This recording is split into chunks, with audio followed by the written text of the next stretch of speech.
Hello, everyone, and welcome to Hope. My name is Tammy Lynn Connors, and this is my podcast and YouTube channel. Today, I am so excited and blessed to have Kaylee, aka SLAYLEE, on my podcast. Hi, Kaylee. How are you today? Hi there. Thank you so much for having me today. I'm so excited to be here. I'm so excited to get to learn more about you and hear your story as well, but also share with others how I live every day with really with hope at the forefront of everything that I do. So thank you for what you do. Thank you for allowing me to be here. I'm so excited to have you here. So just to let everybody know what my vision and mission with Hope is, I started this in hopes that I could help someone get through their struggle and get to a strength. Unfortunately, so many people have been through struggles, but fortunately, like Kaylee, they have gotten through a strength through their struggles. So what my mission and vision is just maybe you're at home laying in bed or laying on the couch just thinking that you're all alone in your struggles, and you hear Kaylee's story or Justin's story or AJ's story, and you're like, oh my gosh, I can get out of bed today. They got out of bed today. And so that's just what it is. And I've been so blessed. I say that, whatever your belief is, God, the universe, my belief is God puts people in your lives for reasons. So I'm on TikTok quite a bit, and I'm always scrolling, just looking for inspiration for myself, and just to see people that are inspiring. And I came across this beautiful lady's page, and I was like, I have no idea what has happened to her, but I know that she's in a wheelchair, dancing and smiling and living life out loud. And so I messaged her, and we've been trying to do this for a little while. And I'm just so honored and blessed to have you here with us today, Kaylee. I'm so excited it finally worked out. I thank Yeah. you so much again for your patience, and because my schedule, really all of this took off a matter of 3 weeks ago. So that was when I went to my first dance class in my chair, was 3 weeks ago. And after that, it was 2 days later that I did the flash mob for Victoria's Secret with Jax. It was at that dance class, the choreographer teaching the dance class was the choreographer for the flash mob. And so it was the next day he messaged me on Instagram and was like, hey, would you be willing to do this flash mob? And after that, everything took off. And so I'm still really new to being a dancer on wheels. I was a dancer on Yes. my feet all my life. So when I started using a wheelchair back in May, I knew I wanted to go back to dance and incorporate my chair into it somehow. There just isn't a lot of representation, so I didn't know how. Okay. So I guess if we can go back to how old are you, Kaylee? I am 25. I will be 26 in a few weeks. Okay. Well, what's your birthday? October 7th. I am a Libra. Okay. Okay, mine's September 18th, so a few Oh, weeks. really? Too. Oh, your Yeah. birthday's coming up before mine. Happy 18. Yep. So let's go back to Kaylee's childhood, who Kaylee is, and then your diagnosis, and what's going on. Yeah, sure. So I am from San Jose, California.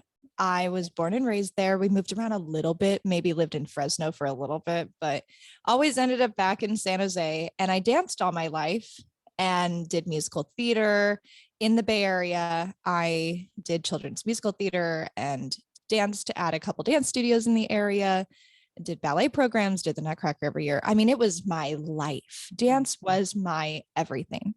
So later on in my tween years, I started to get pain. And it wasn't necessarily growing pains, which was what doctors were calling it and telling me it was. It was pain in my knees, in my back, in my hips. And I had had a few weird things with my body. Like I had my first joint dislocation when I was 2. I dislocated my elbow.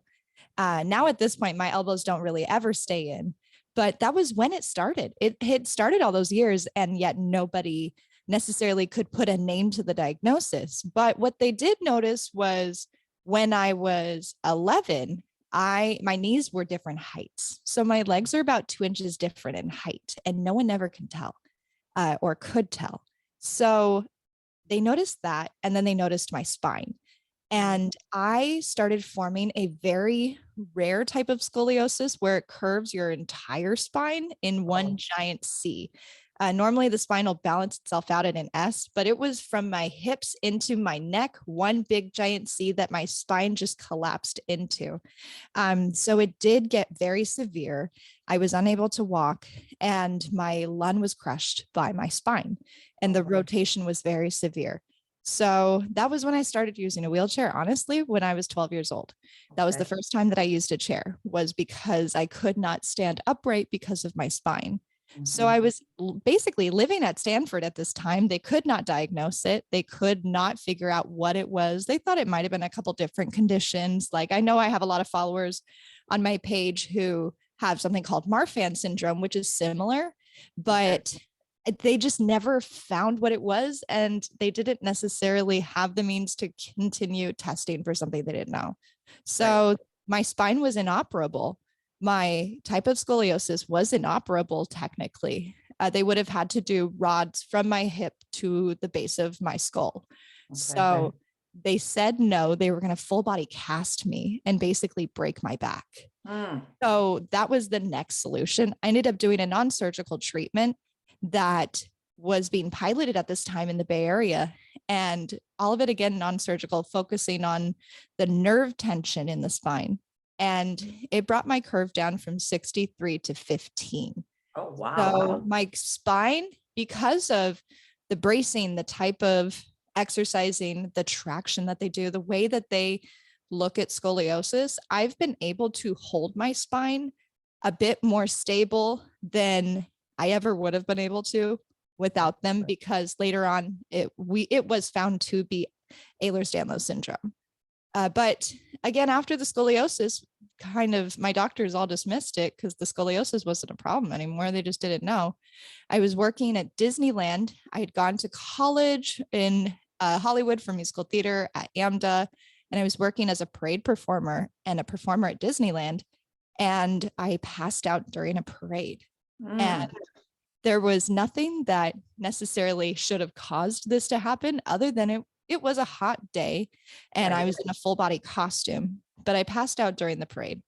And then I started getting more pain, getting more like weird clicks in my body. And it ended up being subluxations and joint dislocations. And we have a team of athletic trainers at Disneyland that help us as performers. They keep us in shape. We can go to them to work out. They take care of us. So I was going to one of my athletic trainer friends, Jamie actually is her name, and she's an incredible athletic trainer. And she was the one who kind of helped guide me to go get more evaluation from doctors because she noticed things too. So really, she was also a pivotal help for me getting a diagnosis. I ended up going to Kaiser of all hospitals, which I had at the time. And my first day walking in here, we could wait for this plane to pass. I don't know if you can hear it, if it's canceling out. No. Oh, that's nice. That's what these mics are supposed to do. But I ended up going to Kaiser. And the first day that I go to Kaiser and walk in, they were able to diagnose it at genetics that day. They diagnosed it as Ehlers-Danlos Syndrome. I met all of the criteria for hypermobile. I had a few other cross traits, but there's like 14 different types of it. They all look different. Everybody that has the condition looks different. And then it's like, okay, you finally have a name to the thing that you've lived with all of your life. And it's that affirmation that it wasn't just you, because I went through a lot of medical gaslighting and trauma as a kid, where part of like my problems with eating were blamed on what my doctors called an eating disorder, which later on was found to be gastroparesis, which is a partial paralysis of the stomach. Or one time a doctor, because my scoliosis was so rare, said that he believed it to be hysterical scoliosis, so scoliosis in your head. And I was 12 years old hearing these things. A lot of growing pains. I mean, but everybody with my condition hears the same things from doctors because it's so misdiagnosed and because it's such a spectrum. Everybody with it can be so different. So treating it is also very difficult because there is no treatment available. Oh my And goodness. the treatment that is available is more experimental and specialists who are hard to get access to. And it's not, Okay. it's hard because these specialists and medical equipment and these things that would help people like me or my friends with these conditions or even other conditions, they can't access what should be available to them because affordability is not part of accessibility, unfortunately. Unfortunately. So now I was diagnosed and I finally had a name to everything. And they said, okay, there is no treatment, there is no cure, and it will only get worse starting about right now. You're 21? Yeah, right now. So Oh, EDS is what they call it for short. okay. EDS is degenerative, and it really does start at about 19, 20, 21. That's when you'll notice it. If you do have it, most people, again, everybody's different with it. Right, right. Some people, it affects their stomach and their digestive system more. Some people, it affects their vision more. It's anywhere that your body has connective tissues can be affected. What Okay. happens with EDS is your body produces faulty collagen. So that collagen is never actually being built properly in your body and supporting your body. Oh, Connective tissues are everywhere. So I am degenerating everywhere throughout my body. mm, I am degenerating in my joints. I am degenerating in my stomach. I mean, really anywhere, my vision, anywhere that you can think of that connective tissues can be affected. Um, it's really started at 21, but my life now is so different from mm, even then. And it mhm. has happened so fast. I already from getting diagnosed, I've lost 75 pounds with Wow. no change in my lifestyle at all. I am 5'9" and I weigh about 113 pounds. Oh my goodness. And no change in my lifestyle other than I can't eat. My stomach Mhm, can't always take food, accept food, digest food. So my stomach is not always my friend, but mm, I now have constant joint dislocations. And they could be anywhere. They could be in the tips of my fingers, my ankles, my knees. I was at work the other day and I'm an ambulatory wheelchair user because I still have the ability to stand and walk for a little bit unless something happens. I was mhm. at work the other day and I stood up and my ankle dislocated and I just fell to the ground. Oh, And I was on carpet, thankfully, but I just fell. It's very unpredictable. Some days I'm really good. Other days I can't move. mm, So it's been a lot of adjusting. I left my job at Disney shortly after, and I taught dance for a couple years to some of the most amazing dancers who changed my life forever and taught me how much I loved creating and visualizing dance. And if mhm. it weren't for them, I wouldn't be able to be doing what I'm doing now because all I'm doing now is sitting there visualizing how a dance on an able-bodied dancer can look on me. Mm, There really aren't a lot of people who do what I do. mhm. So I'm very grateful for the little representation that is out there in the media, but there needs to be more because I truly have had to learn to adapt not just choreography, but new ways of thinking and visualizing movement. And I Mhm. credit that all to my dancers that I taught for the 2 years that were right after I got diagnosed when my body started breaking and they adapted with me. Oh, And so I had dancers who would demonstrate. I would have dancers who understood that I needed to sit on the ground and teach, and they mm, just got it. I, over the pandemic, fell into a deep depression because I was starting to lose that mobility.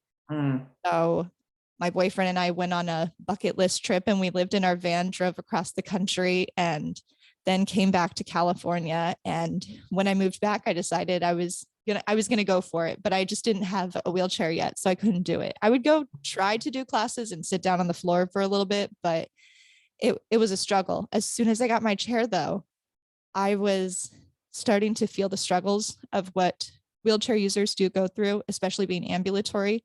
Ambulatory means that I do have the ability to stand. I do have the ability to walk a little bit if I need to.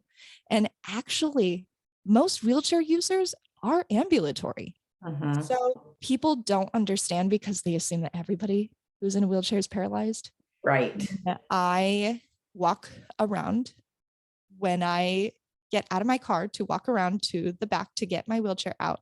I've had people heckle me on the street. I've had people say it's a miracle. I've had people accuse me of lying. I've had people follow me into stores calling me a faker. I've even had my neighbors follow me down the street when I had to use my placard to park as close as I could to my house because it's permitted.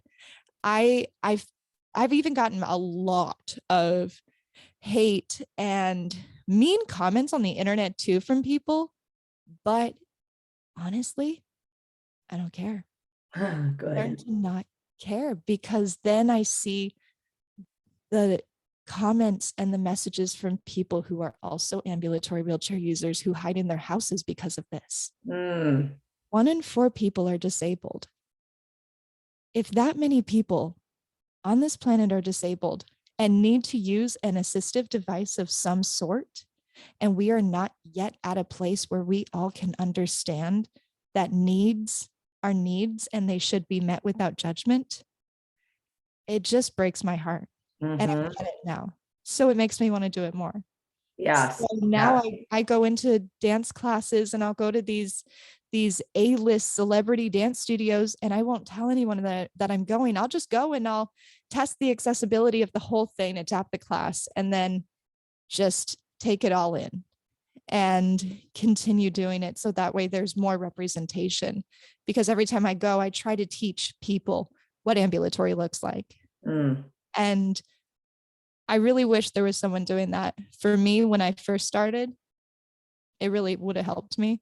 Sure. So again, I thank you for giving me the opportunity to even share with people who follow you what ambulatory means. Yeah, because And I that didn't you really know. I didn't really know. And I've seen, so through your TikTok and watching some of the things, I've seen some of the comments and I'm like, in my heart, like, what is wrong with people? Like, look at what this girl is doing, and I look at you at such a young age, Kaylee, and something that you said about, back when you were 12 and 13 and saying the gaslighting from the doctors and things like that, and that hysterical scoliosis.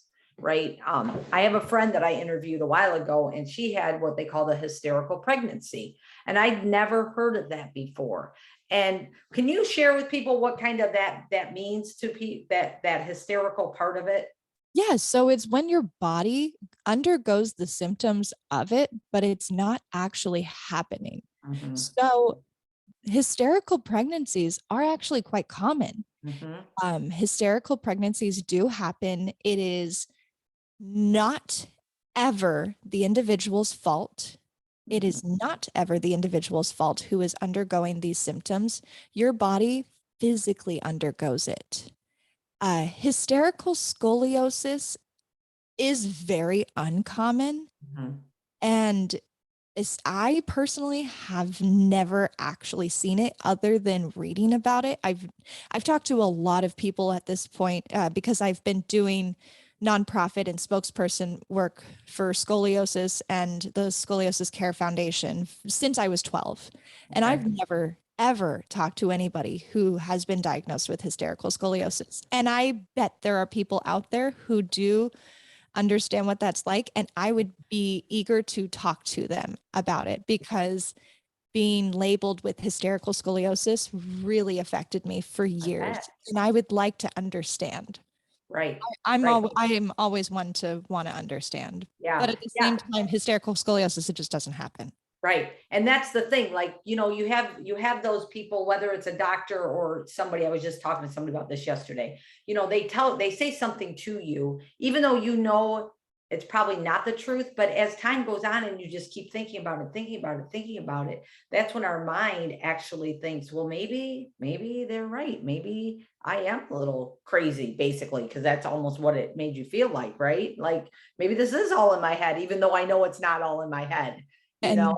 That's the struggle with living with invisible illness. And that is something that resonates, unfortunately, amongst most of my followers who do come from the disability community. A lot of them have invisible illness. And until we have our assistive devices, or until you actually see something happen, or maybe you'll never see it, we have to defend ourselves and almost explain ourselves constantly to the world, to others, to doctors, because you can't see what we're going through. Ooh, Most people don't actually know what I go through every day, right, who don't actually aren't with me every day. I right. would say there really are probably only 3 people on this planet who truly know what I go through every day. And everyone else watches on the internet and they Yeah. assume. So Right, right. there's Yeah, that. that's exactly it. So let's go to, you said that you really started your doing more of your wheelchair dancing in May. Is that what you said? So May was when I got my wheelchair, Oh, that's when and you got your wheelchair. I got Okay. my wheelchair. Insurance sucks. We can all relate to that. Mhm. Yeah. Insurance and the healthcare system of this country Mhm. suck. Yeah. And I was in the middle of insurance companies when I was waiting for my custom chair. And when you are waiting for your custom chair, your custom wheelchair, there are so many measurements and things that go into it. Mhm. When you get it, it takes so long to get. Mhm. So I had been waiting already to get my custom chair, and then I had lost my insurance.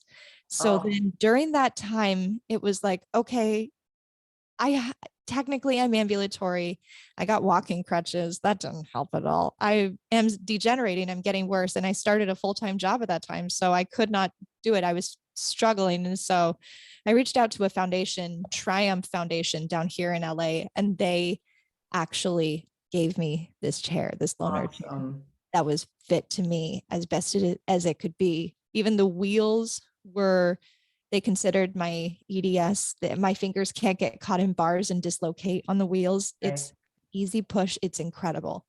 Good. And so when I started maneuvering myself in this chair to go to work, I work at Disneyland still. I work in hotels now, and Okay. using my chair there was where I first started, got to practice because I would be in the lobby with an iPad for hours and hours because there wasn't an accessible desk at work. So they just would give me an iPad and I'd just be in the lobby. And so I would start like in the corner practicing things and figuring things out and visualizing the way that I had visualized with my students years before. I started visualizing how I could adapt it. And sometimes I'd get little comments from people like, "You're on stage, you can't do this." And yeah, I'm sorry, sir. You're right, you're right, you're right. And I turn around, like, right, go right back to it. Right. Um, but I was starting to use a wheelchair for the first time as a full-time wheelchair user, especially as an adult in a setting like Disneyland.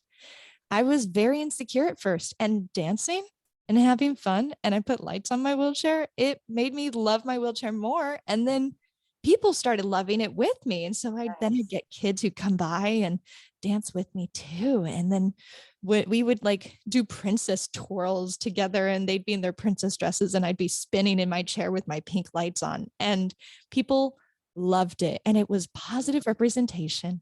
And it was a moment where people were interacting with someone in a wheelchair who was smiling and laughing with them, which doesn't happen very often, especially at Disneyland, because hardly anybody works there who is in a wheelchair, Right. who's a wheelchair user. So I had so much fun with that. I was kind of struggling with some other things going on in my personal life at the time that I was talking about on social media, because I like to be open and honest with Mhm. my community. So when I had shared that, I connected with someone who understood the things that I was talking about because they had had the same things kind of happen to them, Okay. went through the same experiences where things were not accessible and they were treated unfairly. And this person happened to be someone that I had been following on TikTok for years. Oh, okay. And it was the McLeod family. And the McLeod family, it's Ika is the mom, and she has 3 adopted children, all disabled. And one of them is also trans. And she posts videos of herself and her kids just loving life and loving themselves. And they're just the most beautiful family. And so she reached out to me. She had just started going and taking dance classes. Oh, She is also a plus size dancer and she's middle aged. So she is breaking all the stereotypes too. And if there was anyone that I would feel comfortable going to a class with, it would be a positive energy like Ika. So Ika had encouraged me to go and invited me to go with her to a class at like one of the A-list studios in LA with an A-list choreographer that I actually knew. I didn't know personally, but I was a fan. right. And I was like, no, I can't do this. And so Ika encouraged me. I went to that one class, and that was the class that changed my life. Awesome. So really, I mean, I kind of fell into it, but as soon as I almost said ran with it, I rolled with it. And I Right. fell into it and I rolled with it. It's just been so fun. It's been so much fun. And there are days like today where I physically can't. Like I am really sad because that class is today and I physically like can't go today at all. Yeah. But I have dance with me again for the first time in years. And it Yeah. feels so good. It Yeah. feels so good. Well, when I watch I'm sure you've watched some of my TikToks. I love dancing, as you can see. It's like, Oh yes. so, Oh yes. so when I quit drinking, 18 years ago, the first couple years, that was my big thing. Like, man, I love dancing. How am I going to dance? Because, I always had to have a shot or two to be able to dance, is what I thought. And then one day I was like, just do what you want to do what's good for your soul. And I just am like, I love dancing. So that was probably what I really saw when I saw you and I saw you dancing. I was like, I love this girl. Look at her dancing, and I've watched, like, I think it's your niece maybe that you did. It's actually my half sister who Half-sister. again, everybody with EDS struggles to get diagnosed. She's struggling to get a diagnosis, but we all already know that she is following my path. Oh, She okay. has all of the same things that I do and did. She already has dislocations. She's only 6 years old. She already has Oh, scoliosis. She's crazy, bendy, flexible, just like me. But yeah, so that's yeah, she's actually my half sister. My sister, she's my baby. oh, yeah, so sweet just watching the two of you and just the inspiration of so like you just said, like today physically you cannot do it, right? But you still have that attitude of gratitude. I see, the light in you. I see that you're like, I'm not giving up hope. And that's what so many people that would go through what you've been through are just like, I'm done. I'm just not going to live life anymore, and to see you just be the ray of sunshine and knowing that however long we're all on this earth, because nobody knows, right? Nobody knows how long we're here, but to make the best of it and to be the best for yourself, but the light that you're being to others, the inspiration that you're being to other people that are disabled and other people that are going through this. I don't know if I'm not, of course, disabled, but I don't know if you realize what you're really doing. Honestly, I don't think I do. I don't think you do, but I'm going to tell you what, watching you has done nothing but put a big smile on my face. And I think about the younger people out there, or even the older people out there that are struggling, and they can look and say, oh my gosh, look at SLAYLEE. She is out here just killing it. And whether it's because you had a good day that day or you're having a bad day, you're still out there and you're just being a blessing to the world. Just so you know, I hope that you Oh my, realize you're that. making me cry over here. Well, I mean, the Say this, facts are I'm the not facts. I don't crying. mean to make you cry, but the No, these are facts are the happy facts. tears.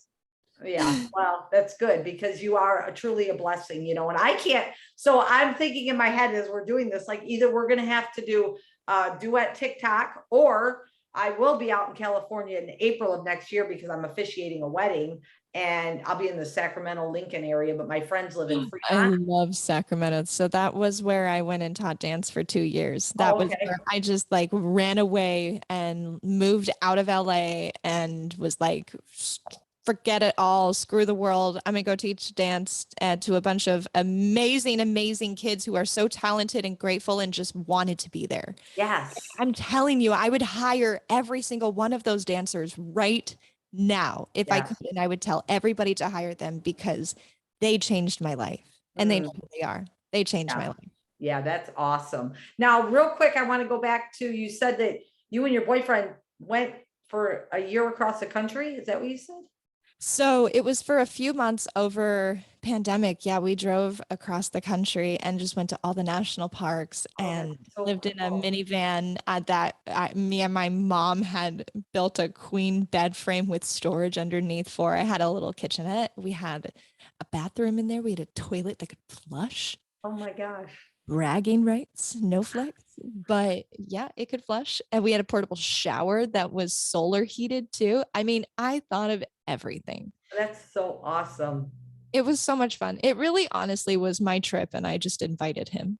Right, right. There you go. There you No, go. it was our trip, but it was my bucket list trip that he jumped in on and went full speed ahead with. So Yeah. So how long have you and your boyfriend been together?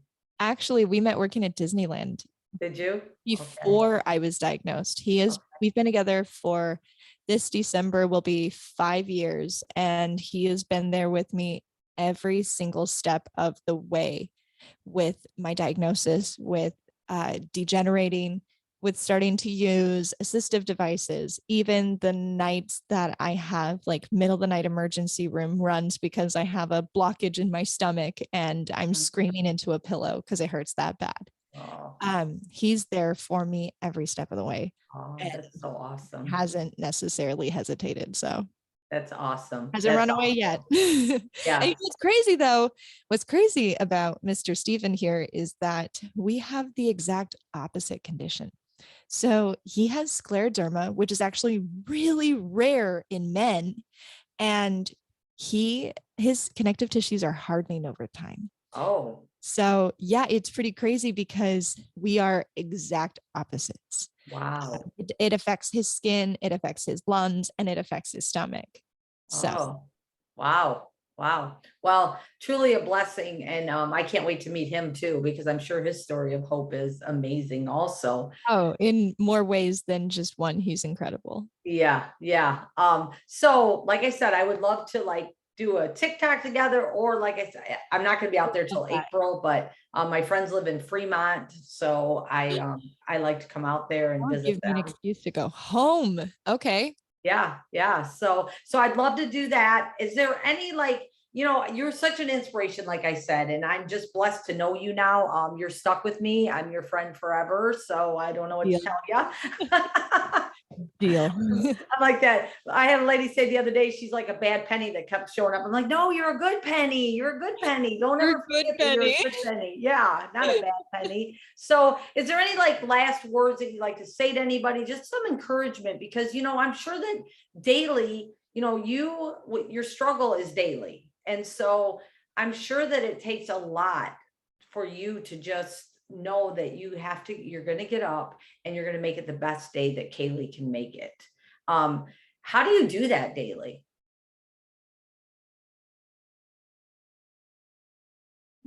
I'll do Hmm. it.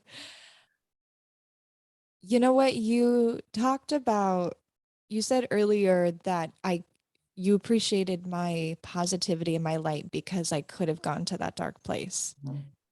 And it really is because I've been in that dark place. I've Mhm, been there before. mhm, And I haven't always been positive. Positivity, I haven't always been a light, maybe on the outside, but definitely not on the inside, mhm, especially when I was younger. I don't want to go back to that place because I just felt like I had a mission mhm, and I wanted to fulfill my purpose before I left. So when I was 12, when I was going through all of the scoliosis stuff and my lungs were crushed by my spine, the doctors had given me 5 years to live. So mm. I don't know if you can actually see it, but I have my Yep. expiration date tattooed on my Oh, arm. in like the same font as a can. Oh, And during that time, they were asking me what arrangements I would like for my funeral. And I was 12. And my wow. mom still has the little scratched up notebook piece of paper that has my 12-year-old funeral wishes on it.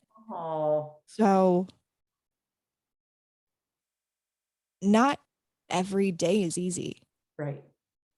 and not everything is as it appears. Mm-hmm. And just remember that being disabled is the one minority that anybody can be a part of at any time. Mm, absolutely. And I didn't necessarily think it was going to be me. Mm-hmm. And yet I wouldn't change it for the world. Oh, you're something, girl. Just so you know, you are truly something. You might not even realize it, but you're definitely living out your gift and your purpose.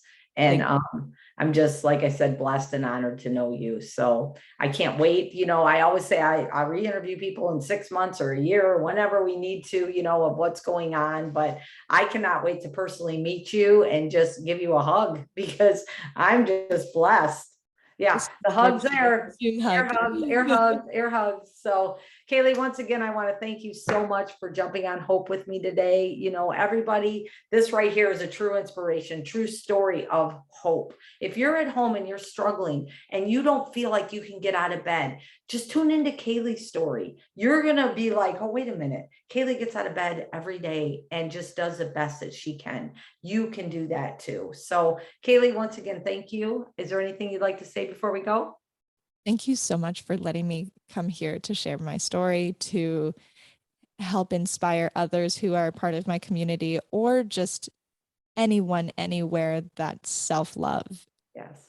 Self-love, and you are worth it. And never stop doing the things that you love doing, because when the world feels dark, that may be the only thing that keeps it bright. That's right. That's right. Well, thank you for being the bright light in my world. And I hope that you have an amazing day. Okay. Thank you. Thank you. And thank you, everyone, for tuning in to Hope. Have a blessed and amazing day. Thanks.